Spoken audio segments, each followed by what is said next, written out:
Hello everyone, I am Pallavi Patre. Welcome to the Bionet classes Amravati. I am a teacher of chemistry subject.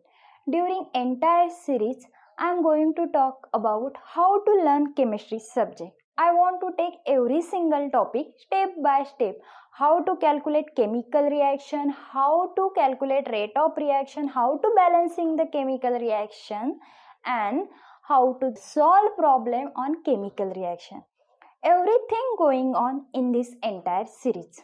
Okay, up to the 10th standard you studied biology subject. उसमें आपको छोटा सा part chemistry का था, but when you entered 11th standard और you prepare any competitive exam, तब आपको chemistry subject को इंडिविजुअली स्टडी करनी पड़ती है, उसकी एक प्रॉपर प्लानिंग करनी पड़ती है.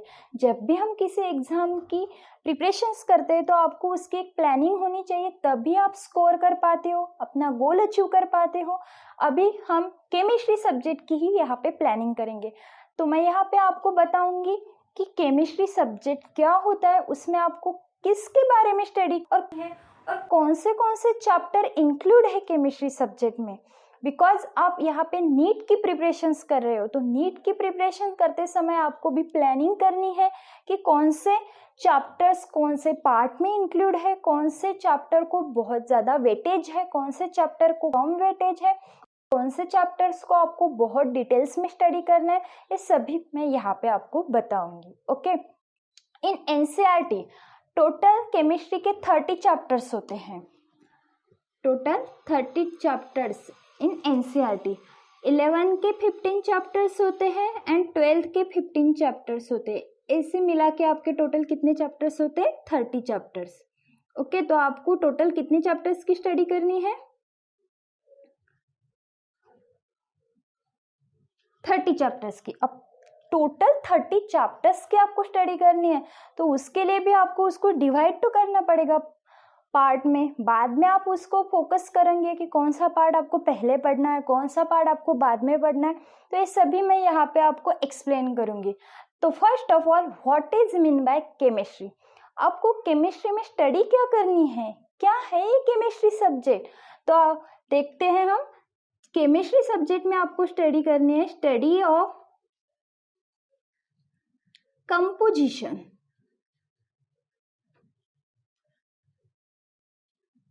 Okay, study of composition and structure of matter.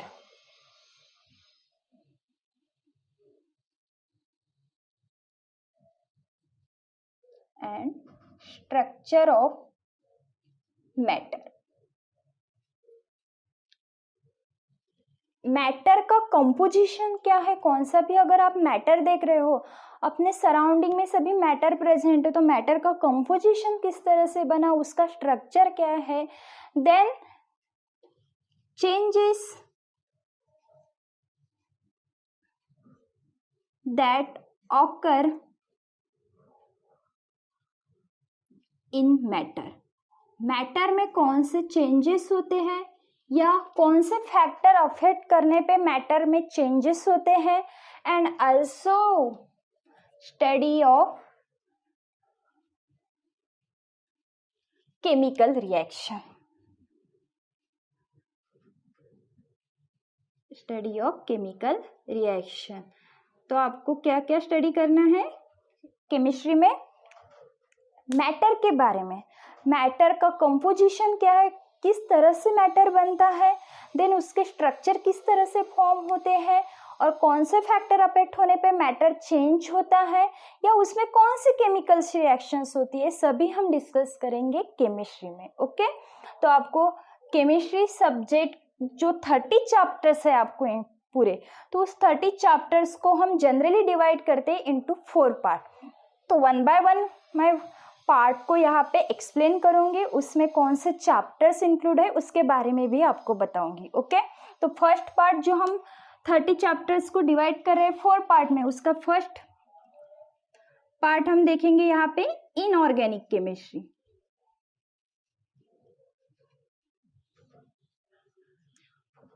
What is mean by inorganic chemistry. Okay, तो inorganic chemistry is a branch of chemistry. Nothing but the branch of chemistry.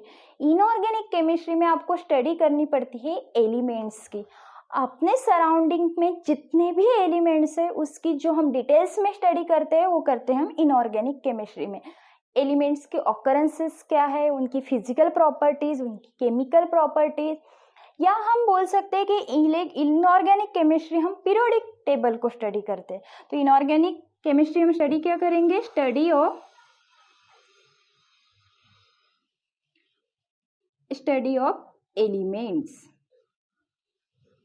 Elements की study, या हम बोलेंगे periodic table आपको study करना है।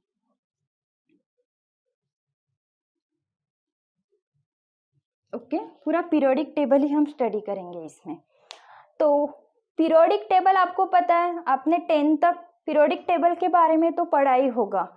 तो periodic table में लॉट्स ऑफ एलिमेंट प्रेजेंट है, तो जो एलिमेंट है उसको उस टेबल में अरेंज किस तरह से किया, कौन से प्रॉपर्टीज के अकॉर्डिंग अरेंज किया गया, या पीरियोडिक टेबल में मतलब कौन से प्रिंसिपल्स है, किससे बना पीरियोडिक टेबल, सभी डिटेल्स में हम किस में स्टडी करेंगे, इनऑर्गेनिक केमिस्ट्री में। अब देखते हैं हम ये 30 चैप्टर में से कौन से चैप्टर इनऑर्गेनिक केमिस्ट्री में इंक्लूड है। तो फर्स्ट चैप्टर जो कि आपको इनऑर्गेनिक केमिस्ट्री में स्टडी करना है, केमिकल बॉन्डिंग।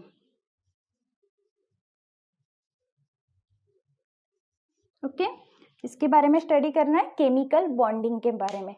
ये जो केमिकल बॉन्डिंग चैप्टर है, it is the 11th standard chapter, but ये जो चैप्टर है बेसिक है इनऑर्गेनिक केमिस्ट्री का। इनऑर्गेनिक केमिस्ट्री के बेसिक कंसेप्ट सभी इस केमिकल बॉन्डिंग में आपको स्टडी करने हैं। Then second chapter, classification of element. Classification of elements. अब क्लासिफिकेशन ऑफ एलिमेंट्स को ही हम बोल सकते हैं पीरियोडिसिटी इन प्रॉपर्टीज या पीरियोडिसिटी इन एलिमेंट्स। ओके, इसी का नाम हम आगे लिख सकते हैं पीरियोडिसिटी इन एलिमेंट्स। तो classification of elements means periodic table में जो हमने पूरे एलिमेंट क्लासिफाइड किए वो सभी हम देखेंगे इस यूनिट में कि किस तरह से उनको क्लासिफाइड किया गया है, किसके प्रॉपर्टीज के अकॉर्डिंग उसको अरेंज किया गया है, सभी इस डिटेल्स में पढ़ेंगे। अब आपको पता है कि periodic table classified into 4 blocks, तो उनको भी हम इंडिविजुअली इसी ब्रांच में पढ़ेंगे इनऑर्गेनिक केमिस्ट्री में। तो S block element next chapter है हमारा, S block elements. Then P block element. अब ये जो पी ब्लॉक है, पी ब्लॉक एलिमेंट का जो पूरा ब्लॉक है divided into 2 parts. P block को 2 पार्ट्स में डिवाइड किया।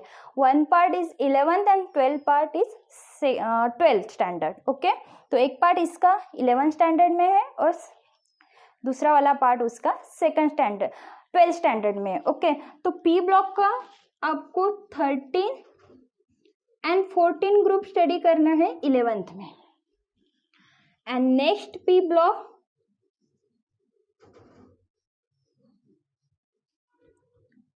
एलिमेंट्स, उसमें आपको करना है 15, 16, 17 एंड 18 ग्रुप की स्टडी। ओके, तो नेक्स्ट है D and F block element. तो ये हो गए सभी ब्लॉक जिसको आपको इंडिविजुअली स्टडी करना है। Next coordination compound,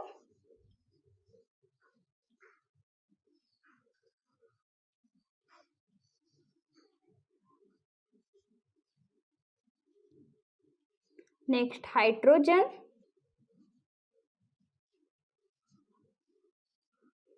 and the last जो आपको स्टडी करना है general principle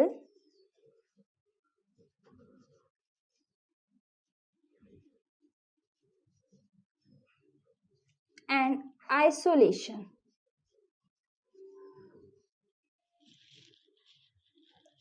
of processes of isolation, processes of isolation and processes of isolation of elements.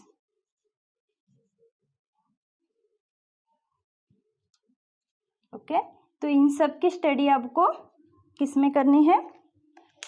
Inorganic chemistry में। तो कितने चैप्टर्स है टोटल? 9 चैप्टर्स है। Chemical bonding, classification of element, S block, P block 2 part में divide किया है। Then D and F block, coordination compound, hydrocarbons and general principle and processes of isolation of elements. Okay total 9 chapters की आपको study करनी है। अब इसमें से देखो chemical bonding, classification of element, S block, ये तीनों, then P first part of P block, then hydrogen, it is the 11th standard chapter. Okay और जो बाकी बचे हैं second part of P block, D and F block, coordination chemistry and general principal, it is the chapters of 12th standard. Okay अब मैं यहाँ पे आपको बताऊंगी इनऑर्गेनिक केमिस्ट्री की स्टडी किस तरह करनी है। तो आपको याद रखना है कि जब भी हम इनऑर्गेनिक केमिस्ट्री में जो इतने यूनिट्स है इनकी स्टडी करेंगे तो आपको सिर्फ एनसीईआरटी अच्छे से पढ़नी है। 2 या 3 बार एनसीईआरटी पढ़ लो, एज इट इज क्वेश्चन आ जाते हैं इस पे। इसके सिर्फ आप नोट्स बना लो, उसको पढ़ो, बस हो गया। इसके ज़्यादा आपको थ्योरेटिकल पार्ट है, इसको अच्छे से पढ़ लो तो आपको आ जाता है। इनऑर्गेनिक केमिस्ट्री बहुत ईजी है। ओके और इम्पोर्टेंट चैप्टर्स कौन से हैं? तो सबसे इम्पोर्टेंट चैप्टर है जिसको मैंने बोला है कि इनऑर्गेनिक का बेस है, chemical bonding. Okay then second chapter chemical bonding में अगर आप देखोगे तो पर ईयर आप ऑब्जर्व करोगे तो इसमें से 2 या 3 क्वेश्चंस आते हैं। देन सेकंड चैप्टर जिसको आपको ज़्यादा फोकस करना है, P block, second part means 12th standard का पी ब्लॉक आपको अच्छे से स्टडी करना है। उसमें से भी 2 या 3 क्वेश्चंस, 3 या 4 भी बोल सकते हो, क्वेश्चंस आ सकते हैं। देन कोऑर्डिनेशन कंपाउंड्स, इसको भी आपको बहुत इंपॉर्टेंस देना है। ओके तो ये आपको 3 चैप्टर बहुत अच्छे से करने हैं। बाकी भी चैप्टर्स करने हैं, ऐसे नहीं कि बाकी चैप्टर्स आपको नहीं आएंगे, उसमें से क्वेश्चन आएंगे, बट इसके कंपेयर में कम होंगे। तो आपको सबसे ज़्यादा फोकस इन 3 चैप्टर्स पे करना है inorganic chemistry. Okay then next part ये हो गया इनऑर्गेनिक का। Then second part chemistry, 30 chapters को हम डिवाइड कर रहे हैं पार्ट वाइज। तो सेकंड पार्ट जो हम स्टडी करेंगे organic chemistry.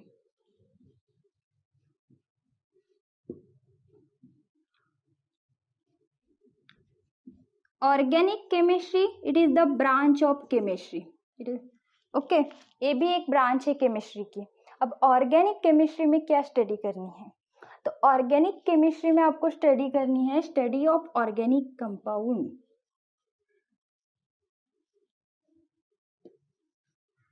Study of organic compounds and chemical reaction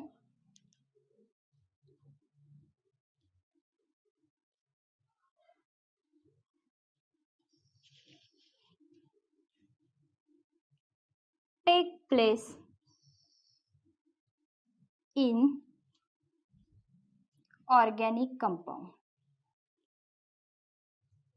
okay तो ऑर्गेनिक केमिस्ट्री में आपको स्टडी करनी है ऑर्गेनिक कंपाउंड्स के बारे में, क्या होते हैं ऑर्गेनिक कंपाउंड्स, उनके बाद उनकी रिएक्शन, केमिकल रिएक्शंस के किस टाइप से ऑर्गेनिक कंपाउंड की केमिकल रिएक्शंस होती है, उसको डिटेल्स में हम स्टडी करते हो ऑर्गेनिक केमिस्ट्री में।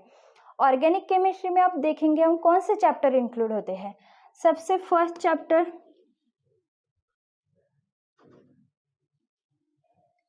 जीओसी। ओके जीओसी का लॉन्ग फॉर्म है general organic chemistry.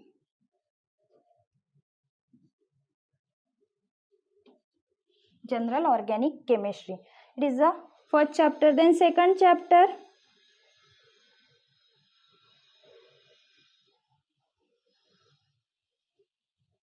hydrocarbons. Second chapter is hydrocarbons. Then third chapter,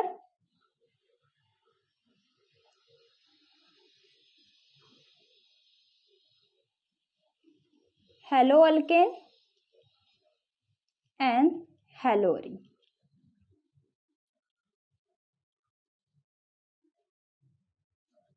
Next, amine. Next, aldehyde, ketone and carboxylic acid. And 6, alcohol, phenol and ether. Okay, तो ये 6 chapters है organic chemistry के. तो organic chemistry में जो GOC and hydrocarbons है, it is the 11 standard chapters. And जो बाकी है haloalkanes and haloarenes, amines, aldehyde, ketone and carboxylic acid and alcohol, phenol and ether, it is the 12 standard chapters. Okay, अब आपको मैं बताती हूँ कि ऑर्गेनिक केमिस्ट्री की स्टडी किस तरह करनी है. ऑर्गेनिक केमिस्ट्री में होती है रिएक्शंस, केमिकल रिएक्शन, जो कि बहुत सारे स्टूडेंट को हार्ड जाती है. मतलब उस रिएक्शन को फॉरवर्ड डायरेक्शन में कैसे लेके जाए, कौन से रिएक्टेंट यूज करने पर रिएक्शन कौन से टाइप की बनेगी, ये थोड़ा सा हार्ड पार्ट होता है ऑर्गेनिक केमिस्ट्री में. तो आपको ऑर्गेनिक केमिस्ट्री की देखो स्टडी करते समय आपको सबसे पहले रिएक्शंस लिखनी है, मतलब नेम रिएक्शंस आपको अलग निकालनी है. देन रिएजेंट कौन से रिएक्शन, मतलब जो रिएक्शन होती है उनके लिए कौन से रिएजेंट यूज करते हैं उसको भी आपको अलग निकालना है. देन आपको उसकी स्टडी करनी है. जब आप उसको इस तरह से स्टडी करोगे तो आपको ऑर्गेनिक केमिस्ट्री हार्ड नहीं जाएगी, आपको इजी जाएगी. ओके, तो कौन से चैप्टर यहाँ पे इंपॉर्टेंट है. GOC, it is the base of organic chemistry. Okay, ये क्या है, ऑर्गेनिक केमिस्ट्री का बेस है. इस चैप्टर को मैं बोल रही हूँ आपको बहुत अच्छे से करो तो आपको पूरा ऑर्गेनिक केमिस्ट्री आपका कवर हो जाएगा. जितने भी चैप्टर्स है वो आपको अच्छे से आएंगे अगर आप जीओसी अच्छे से करते हो. ओके, इसमें से पर ईयर 2 to 3 क्वेश्चंस आते ही है. देन नेक्स्ट चैप्टर जिसको आप बहुत अच्छे से करना है, aldehyde, ketones and carboxylic acid, ये वाला चैप्टर. इसमें से भी पर ईयर 3 to 4 क्वेश्चंस होते हैं. तो ये दोनों चैप्टर्स पे आपको अच्छे से फोकस करना है. बाकी भी करने हैं लेकिन इस पे उनसे ज़्यादा आपको फोकस करना है. ओके, तो ये गई हमारी ऑर्गेनिक केमिस्ट्री के बारे में. Then next part,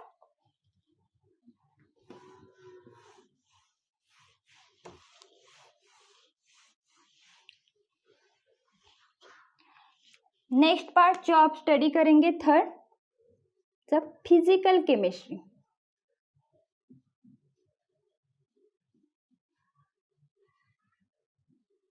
physical chemistry it is also branch of chemistry, एक केमिस्ट्री की ब्रांच है. ओके, इसमें आपको स्टडी करनी है study of principles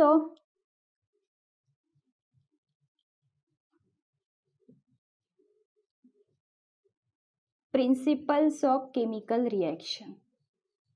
chemical reaction की प्रिंसिपल्स या थ्योरी भी बोल सकते हैं.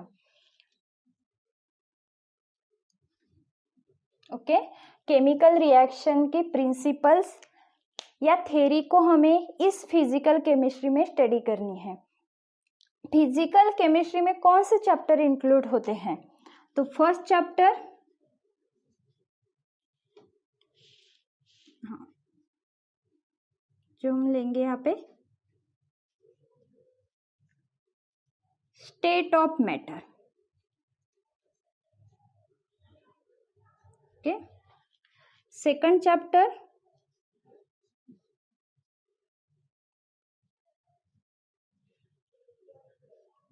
Structure of atom. Then next,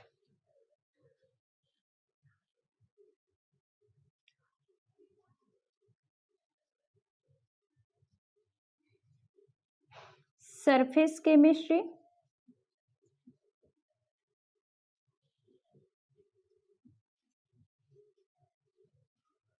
redox reaction,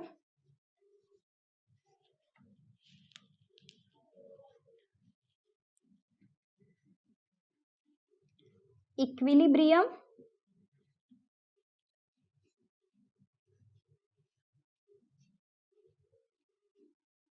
thermodynamics,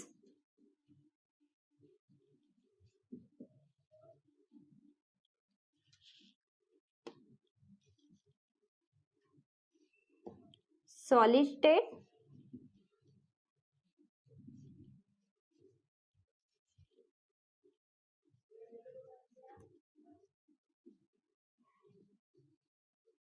some basic concept,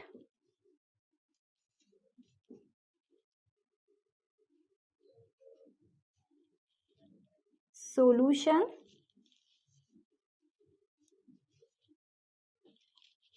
then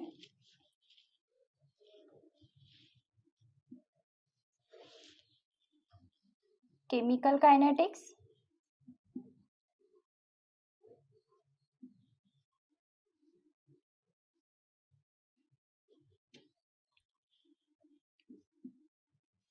and electrochemistry. Total 11 chapters आपको फिजिकल केमिस्ट्री में स्टडी करने हैं. ओके, अब इन 11 चैप्टर्स में से जो state of matter, structure of atom, surface chemistry, redox reaction, equilibrium, thermodynamics, some basic concept, it is the 11th standard chapter, and solid state, solution, chemical kinetics and electrochemistry, it is the 12th standard chapter.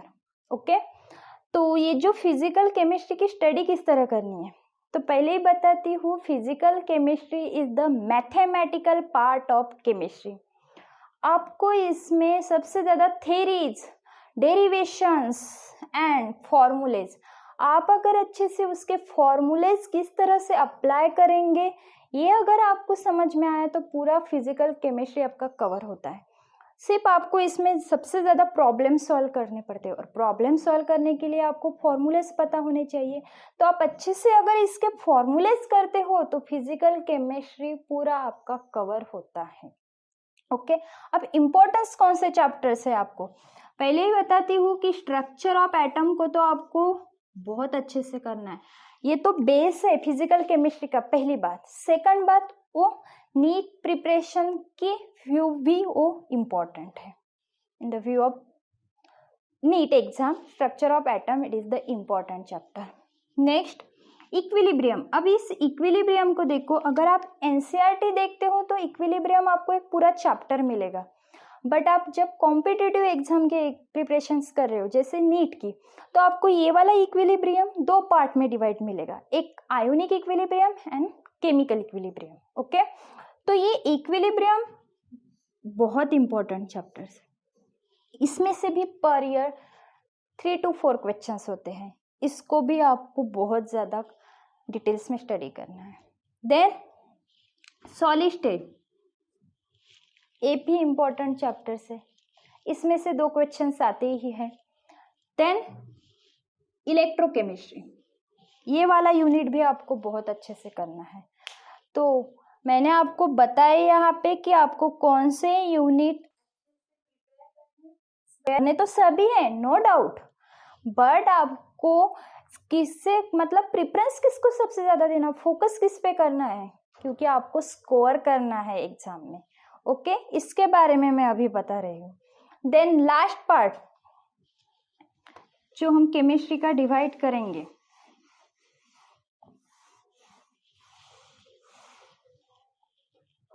बहुत छोटा सा part है, last 4th part, miscellaneous, हम जिसको categorise कर रहे हैं miscellaneous topic में.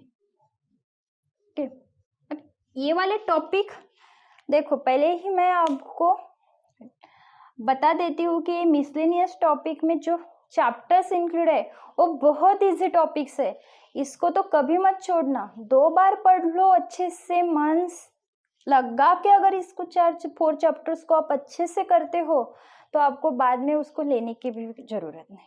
ओके, तो कौन से चैप्टर है, मतलब मिसलिनियस टॉपिक में है क्या, तो आपको इसमें भी केमिस्ट्री स्टडी करनी है, बट जो ये केमिस्ट्री इसमें स्टडी करते हैं, study of chemistry related to daily life,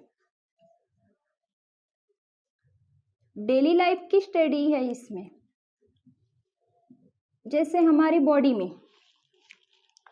भी केमिकल रिएक्शंस होते हैं, numbers of chemical reaction taking place in our body, तो ये भी डेली लाइफ में ही आता है। तो कौन से आपको चैप्टर्स इसमें स्टडी करने हैं। First chapter chemistry in everyday life, second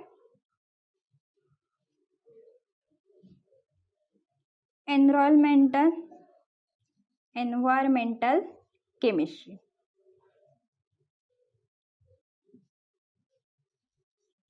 third polymer, and fourth biomolecules।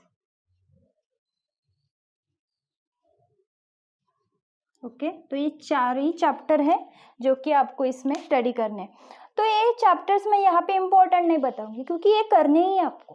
क्यों करने हैं, क्योंकि बहुत इजी है, 2 बार अच्छे से पढ़ लो तो आपको ये पूरा कवर हो जाता है। इसमें से एक क्वेश्चन आए या 2 आए, आपने पढ़ लिया, आपने अच्छे से कर लिया, इट मीन्स आपको ये पूरा जो हम बोलेंगे पार्ट ही बोलेंगे ना, क्योंकि ये केमिस्ट्री का 4th पार्ट है, वो पूरा आपका एक तरफ रह जाएगा।